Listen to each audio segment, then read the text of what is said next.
Hello everyone, good morning. कैसे हो आप? आई होप सब अच्छे होंगे। Welcome back to my new video.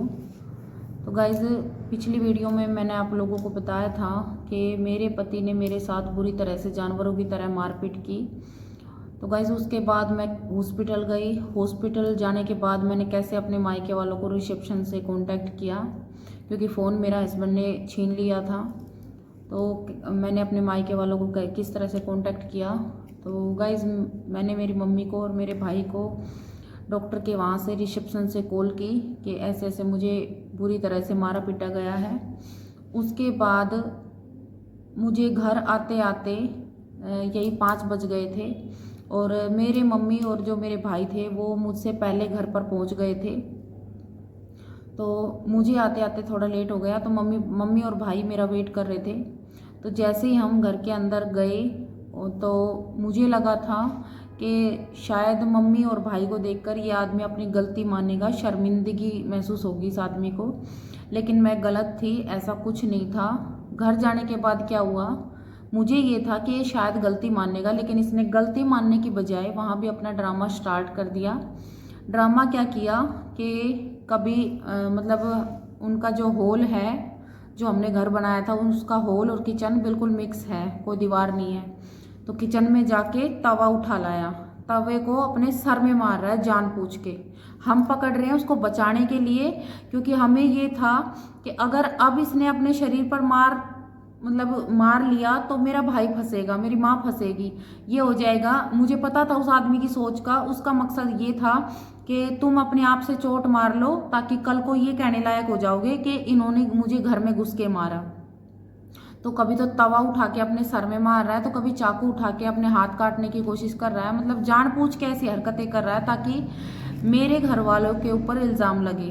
उसने ये सब ड्रामा शुरू कर दिया घर में घुसते ही। मुझे बहुत गुस्सा आया। मुझे गुस्सा इस बात का आया कि देखो, मारपीट इसने मेरे साथ की है, उसके बाद भी गलती या पछतावा तो दूर, ऊपर से ये सब ड्रामे और कर रहा है। तो मेरी मम्मी और मेरे भाई ने उससे तवा चाकू सब छीने और उसके बाद वो सब छुपाए। उसके बाद हमने सिर्फ उसको कुछ नहीं बोला। मेरे भाई ने एक ही बात बोली थी कि गाइज, आप लोग अंदाज़ा लगा सकते हो, जो आदमी मेरी माँ और मेरे भाई के होते हुए इतना ड्रामा कर रहा है, जो उनके सामने इतने बकवास कर रहा है, तो उसने मेरे साथ क्या किया होगा, अकेले में क्या क्या किया होगा, आप लोग अंदाज़ा लगा सकते हैं। तो मेरा भाई समझ चुका था कि ये आदमी पागल हो चुका है, इसका कुछ नहीं हो सकता। गलती मानना तो दूर की बात, ऊपर से ये हरकतें और हैं। तो मेरे भाई ने मुझे सिर्फ एक ही बात बोली कि खड़ी हो जा और कपड़े पैक कर और घर चल हमारे साथ। तो गाइज, उस टाइम आप लोग अंदाज़ा लगा सकते हो जो मैंने किया वो कोई भी औरत करती, क्योंकि अगर उस टाइम ये बंदा गलती मानता तो शायद मैं 1% सोच सकती थी। गलती मानने की बजाय इसने ड्रामा स्टार्ट किया, ऊपर से मेरे घर वालों को फंसाने की कोशिश की। तो इसके चलते मैंने ये कदम उठाया कि हाँ, भाई सही कह रहा है, हमें जाना चाहिए, मुझे जाना चाहिए। तो मैं अंदर गई और मैंने सिर्फ 2 या 3 जोड़ी कपड़े उठाए होंगे, क्योंकि मैं इस वहम में थी कि ये बंदा 2 या 4 दिन के लिए मैं जाऊंगी और गलती मानने आएगा, गलती मानेगा अपनी, मतलब जो इसने किया है उस बात की गलती मानेगा हमसे, इसे पछतावा होगा, तो 2-4 दिन में आ जाएगा। तो मेरा क्या था, मैंने अलमारी में जाके किसी का दुपट्टा, किसी की सलवार, तो किसी का कुर्ता ये उठाया। मैं मतलब उस टाइम इतनी परेशान थी, मार खाई हुई थी, पूरा सर सूजा हुआ था, ऊपर से इसका ये ड्रामा सब देखकर मैं बिल्कुल हिल चुकी थी। मुझे समझ नहीं आ रहा था मैं क्या करूं। मेरा भाई बार बार कह रहा था अपने कपड़े ले ले, बच्चों के कपड़े ले ले, लेकिन मुझे कुछ समझ नहीं आया। ना मैंने बच्चों के कपड़े लिए, हाँ मेरी बेटी के कपड़े कुछ जरूर गए हुए थे, वो भी मेरी बेटी छुट्टियां चल रही थी और मेरे को मारा था उससे 1 हफ्ते पहले मैंने बेटी को मायके भेज दिया था। तो बेटी के तो फिर भी 2-4 जोड़ी कपड़े एक्स्ट्रा गए हुए थे, लेकिन उस टाइम मैंने सिर्फ उसको दिखाने के लिए गुस्से में 2-4 जोड़ी अपने, वो भी किसी का सूट, किसी का कुर्ता, किसी की सलवार ऐसे लिया था, कोई भी पूरा सूट मैंने नहीं लिया। और बेटे का मैंने स्कूल बैग वगैरह कुछ नहीं लिया, बस खाली उसने जो कपड़े पहन रखे थे वो, और 2 जोड़ी उसके कपड़े जो बाहर ही तय करके मैंने रखे हुए थे, बस वही कपड़े मैंने उठाए। मेरे को ये था कि ये गलती मानने आएगा तो क्यों खामखा इतने कपड़े लेके गई साथ में। मुझे तो ये पता ही नहीं था कि ना ये आदमी गलती मानना तो छोड़ो, अफसोस भी नहीं मानेगा कि तुमने कुछ किया है। तो मैंने वो तो गाइज़ ये मेरी गलत फहमी थी कि वो बंदा अपनी गलती पर पछताएगा और मुझसे गलती मानेगा। उसने ऐसा कुछ नहीं किया और ये सब तो शुरुआत थी। आगे क्या कुछ होने वाला था इसका मुझे कोई अंदाज़ा नहीं था। आगे मुझे और उस टाइम मुझे जो सही लगा वो मैंने किया और शायद मेरी जगह और भी कोई औरत होती तो वो भी यही करती। लेकिन जो मेरा ये वहम था कि ये बंदा अपने किए पर पछताएगा, गलती महसूस करेगा, गलती मानेगा, वो ऐसा मुझे आज तक है और सारी ज़िंदगी रहेगा। और वो गलती क्या है कि जिस दिन उस आदमी ने मुझे जानवरों की तरह मारा था उसी दिन मुझे कंप्लेंट करनी चाहिए थी, उसी दिन मुझे उसके खिलाफ एक्शन लेना चाहिए था, जो कि मैंने नहीं किया। और ये मेरी बहुत बड़ी गलती है जिसका पछतावा मुझे आज तक है और आगे भी सारी ज़िंदगी रहेगा। अगर उस दिन मैं कंप्लेंट कर दी होती, मैंने कंप्लेंट कर दी होती तो उस दिन तो उसके खिलाफ पूरे सबूत भी थे, पूरे घर में तोड़फोड़, जो मेरी चूड़ियाँ हो रखी थी वो भी था, यहाँ पे ब्लड भी निकला हुआ था और मेरा फेस सूजा हुआ था, सर भी सूजा हुआ था, यहाँ पे हल्की सी फूट भी निकली हुई थी। और घर में जहाँ अलमारी के पास उसने मुझे मारा था वहाँ पे लैट्रिन पेशाब का होल में हर जगह, मतलब क्योंकि वो मुझे घसीट के लेके गया था तो कमरे से लेकर होल तक वो निशान थे घसीटे हुए का, वो सब था।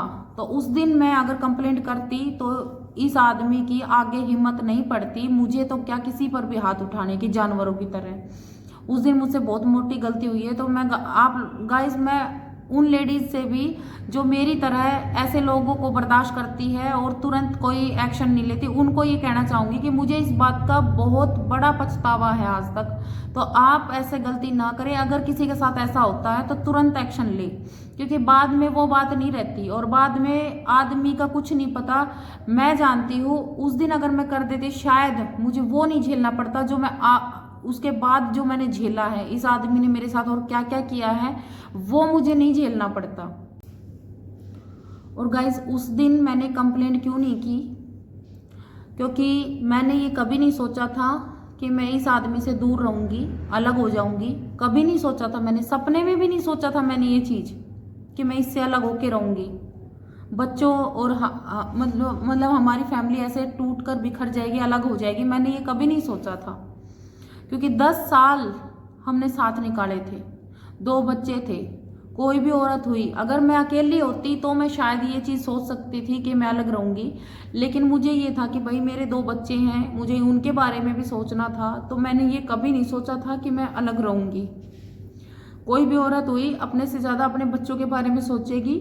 और मैंने भी सोचा था कि भाई बच्चे हैं, ऐसा मतलब मेरे माइंड में दूर दूर तक ये नहीं था कि मैं उस आदमी से कभी अलग होकर भी रहूंगी।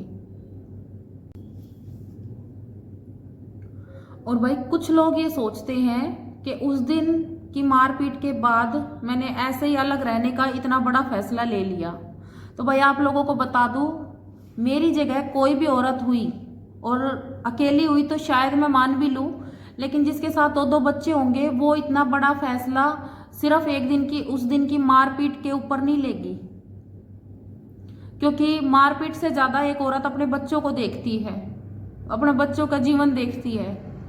और इतना बड़ा फैसला मैंने ऐसे नहीं ले लिया सिर्फ उस दिन की मारपीट के लिए। उसके पीछे बहुत बड़ा कारण है। उस आदमी ने उसके बाद क्या क्या किया वो सब मैं आप लोगों को बताऊंगी, तो आप लोग खुद ही कहोगे कि आपने बहुत सही फैसला लिया। सिर्फ उस दिन की मारपीट की वजह से मैंने इतना बड़ा फैसला नहीं ले लिया अलग रहने का। मुझे भी मेरे बच्चे दिखते हैं, मुझे भी दिखते हैं उनका भविष्य आगे। एक अकेली औरत के लिए 2 बच्चों की परवरिश करना आसान नहीं होता, मैं समझती हूँ इस चीज को। लेकिन इतना बड़ा फैसला लेने पर मुझे मजबूर किया गया। उस दिन को मैं कभी नहीं भूल पाऊंगी। ना उसके साथ रहती तब भूल पाती, ना अब उससे अलग रह रही हूं तब भूल पाई हूं। उस दिन को मैं कभी जिंदगी में नहीं भूल पाऊंगी जो उसने मेरे साथ किया। लेकिन फिर भी सवाल 2 बच्चों की जिंदगी का था, उनके भविष्य का था। इसलिए मैंने कभी नहीं सोचा था कि मैं उस आदमी से अलग रहूंगी। लेकिन शायद भगवान को कुछ और ही मंजूर था। क्योंकि उसने जो मेरे साथ किया सो किया, उसके बाद भी जो उसने किया, उसके बाद कोई भी औरत साथ रहने की सोच भी नहीं सकती।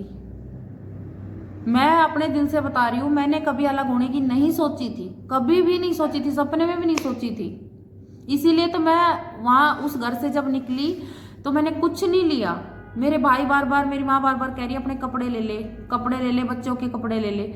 मैंने नहीं लिए। क्यों नहीं लिए? क्योंकि मेरे दिमाग में दूर दूर तक ये बात नहीं थी कि मैं इस घर से आज निकल रही हूँ, दोबारा मैं इस घर में नहीं आऊँगी। मैंने ये कभी नहीं सोचा था। सॉरी गाइज, अभी लाइट चली गई थी और अभी आई भी नहीं है, तो इसलिए मैं इधर आके बैठी हूँ।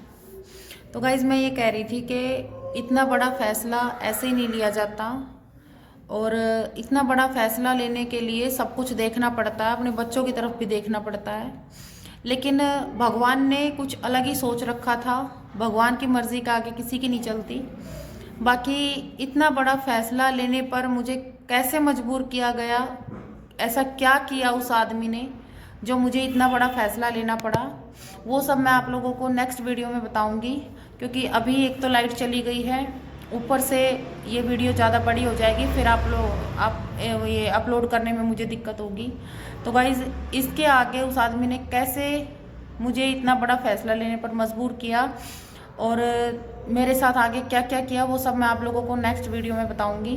तो गाइज़ प्लीज़ नेक्स्ट वीडियो को भी देखना और इस वीडियो को भी प्लीज़ पूरा देखना, और आप लोग ऐसे ही सपोर्ट करते रहिए बस। तो गाइज़ मिलते हैं नेक्स्ट वीडियो में, तब तक के लिए राम राम।